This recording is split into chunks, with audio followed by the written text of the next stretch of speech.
Hi all, you are watching a fragment of the Countdown program from March 2, 2023. Today is Thursday. See the full version on the Patreon resource. There is something to see. And thanks to everyone who is becoming our patrons right now. Today, Putin called an emergency meeting of the Security Council because of the situation in the Bryansk region, which even forced the cancellation of a trip to Pyatigorsk. Putin receives reports on the situation in the Bryansk region from the head of the Ministry of Defense Shoigu, directors of the National Guard and the FSB Zolotov and Bortnikov, as well as from the Bryansk governor. According to local authorities, a certain sabotage group with yellow identification armbands entered the Bryansk region, in the settlement of Sushany, where they allegedly took local residents hostage.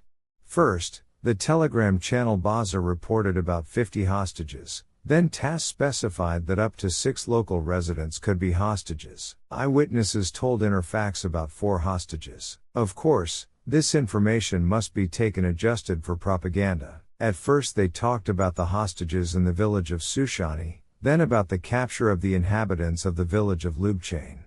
Between the villages, for a moment, 15 kilometers. There are also many inconsistencies about a local girl who either died as a result of shelling, or there was no shelling of the school bus at all.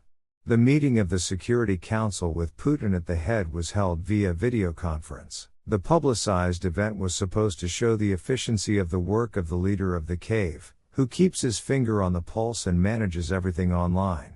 Meanwhile, the first videos appeared with appeals from fighters of a certain Russian volunteer corps, which raise even more questions about what is happening. We, fighters of the Russian Volunteer Corps, are recording this video from the Bryansk region. We came here not as a group of saboteurs, but as a liberation army to our native land. Unlike Putin's army of executioners and rapists, we are not at war with civilians. We are here to free you.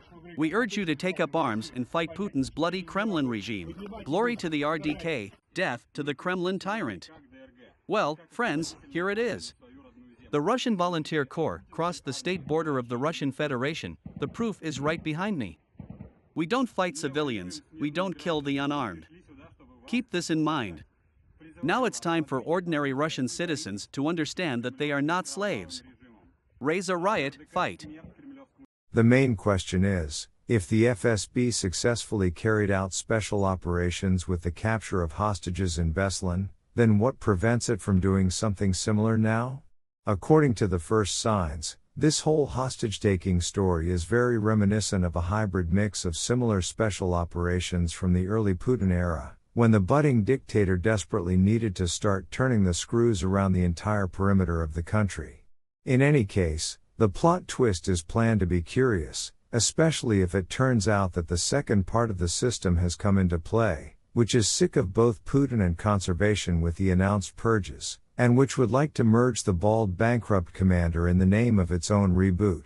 The trouble happened, the saboteurs entered the Bryansk region. Now border guards with the National Guard and units of the Ministry of Defense are clearing this territory from the enemy. But I would now warn everyone against hasty statements and conclusions, until we thoroughly understand why this happened, who, where, when, how, why he entered the territory of Russia and staged a terrorist act. It is too early to draw conclusions. The Supreme Commander understands what is at stake, convenes an emergency meeting of the Security Council, and I think that quite well considered and expedient decisions will be made as a result of this meeting. We will definitely answer. We just won't leave it. The office of the President of Ukraine described this as a fake and a classic provocation, while the main intelligence directorate of Ukraine admitted that perhaps the Russians are starting to wake up, realize something and take some specific measures. Around the Kremlin, they are already guessing, if this phenomenon of the Russian core is an imitation from the FSB, then what will follow it?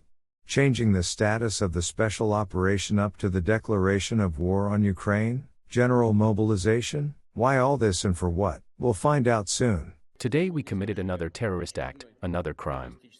They entered the border area and opened fire on civilians. They saw that it was a civilian car, they saw that civilians and children were sitting there, an ordinary Niva, they opened fire on them. These are the people who set themselves the task of depriving us of historical memory, depriving us of their history, depriving us of their traditions and language. Become our patrons now and look further in this program. Another crime of racists in Zaporizhzhia. As a result of the rocket attack, a 5-story residential building was destroyed. 3 people died, 20 more people were hospitalized. While the racists are suffering significant losses in the war, Putin announces a new purge at the FSB board, which, according to the dictator's plan, will take place not from the bottom up, but from the top down.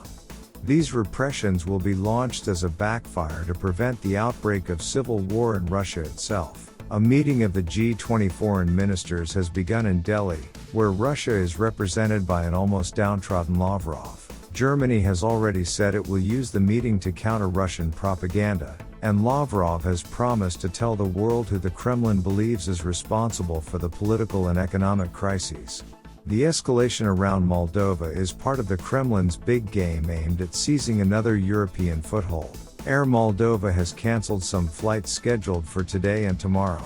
We are talking about flights from Chisinau to Prague, Verona, Milan, London, Istanbul, and Tbilisi. The reasons for this decision are not reported, although they are obvious. And the last, in connection with the latest events in the Sumy and Chernihiv regions of Ukraine, bordering the Bryansk region of Russia, an air alert has been declared. Gurulev, start the nuclear hurdy-gurdy. The king will take revenge. And that's all for today. See the full version of the program on the Patreon resource. And thanks to everyone who is becoming our patrons right now. I hugged everyone. Meet tomorrow on Friday Live. Glory to Ukraine.